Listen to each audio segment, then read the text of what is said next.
चुनाव को लेकर सरगर्मियां तेज है। जल्द ही चुनाव होने वाले हैं और पार्टियां लगातार अपने अपने प्रत्याशियों के नामों का ऐलान कर रही हैं।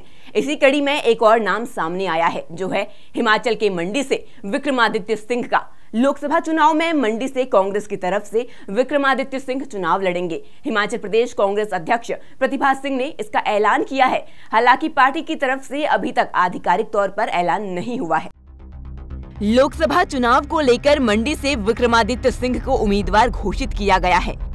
हिमाचल प्रदेश कांग्रेस अध्यक्ष प्रतिभा सिंह ने इनका ऐलान किया है। हालांकि अभी पार्टी की तरफ से विक्रमादित्य के नाम का आधिकारिक ऐलान नहीं हुआ है। प्रतिभा सिंह ने मीडिया से रूबरू होते हुए कहा कि हमारे सभी वरिष्ठ नेताओं का मानना है कि इस बार किसी युवा नेता को मंडी से चुनावी मैदान में उतारा जाना चाहिए। इसीलिए विक्रमादित्य सिंह के नाम पर सहमति बन गई है। इसी के साथ उन्होंने ये भी कहा कि हमने जो 2-3 नाम शॉर्टलिस्ट किए थे उन पर चर्चा हुई। ये आलाकमान मल्लिकार्जुन खड़गे पर निर्भर करता है कि वे किन नामों पर मुहर लगाते हैं। बता दें, विक्रमादित्य सिंह और राज्य की सुखविंदर सिंह सुक्खू सरकार के बीच टकराव देखने को मिला है, लेकिन इस मुद्दे पर उन्होंने भी सहमति का संकेत दिया है। मुख्यमंत्री सुखविंदर सिंह सुक्खू ने कहा कि मंडी से हमें युवा नेता मिलेगा, ये तय है। हिमाचल में राज्यसभा चुनाव के बाद से ही क्षेत्रीय यूनिट में बहुत गतिरोध देखने को मिला था।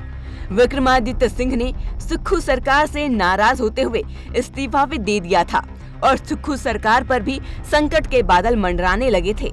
ऐसे में अगर विक्रमादित्य सिंह मंडी से उम्मीदवार बनाए जाते हैं तो कांग्रेस के भीतर चल रहा आंतरिक टकराव खत्म हो सकता है। मंडी से बीजेपी ने कंगना को दिया है टिकट। हिमाचल प्रदेश के मंडी से बीजेपी ने कंगना रनौत को उम्मीदवार बनाया है। वो इन दिनों मंडी में अपने चुनावी अभियान में जुटी हुई हैं, लगातार जनसभाएं कर रही हैं और विपक्ष पर जमकर हमलावर भी हैं। वहीं कंगना की उम्मीदवारी को लेकर प्रतिभा सिंह ने कहा कि हमें इस बात से कोई फर्क नहीं पड़ता है कि कंगना क्या कर रही हैं, क्या बोल रही हैं। मंडी के लोग हमेशा हमारे साथ हैं। कंगना और विक्रमादित्य में हुई थी जुबानी जंग। कुछ दिनों पहले विक्रमादित्य सिंह ने गौमांस खाने पर कंगना पर टिप्पणी की थी। उन्होंने कहा था कि मैं भगवान राम से उन्हें सद्बुद्धि देने की प्रार्थना करता हूं और आशा करता हूं कि वो देवभूमि हिमाचल से बॉलीवुड में शुद्ध होकर वापस जाएंगी, क्योंकि वो चुनाव नहीं जीत पाएंगी।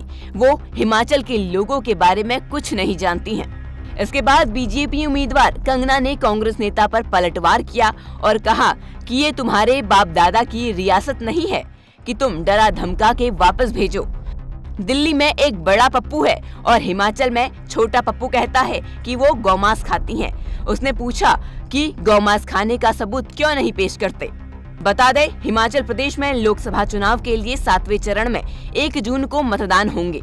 इसी के साथ यहाँ 6 विधानसभा सीटों पर भी उपचुनाव होने हैं और इन्हीं उपचुनाव के नतीजों पर राज्य सरकार का अस्तित्व भी निर्भर करता है। ऐसे में बेहद जरूरी है कि पार्टी एकजुट होकर आगे बढ़े। Bureau report, TNP news.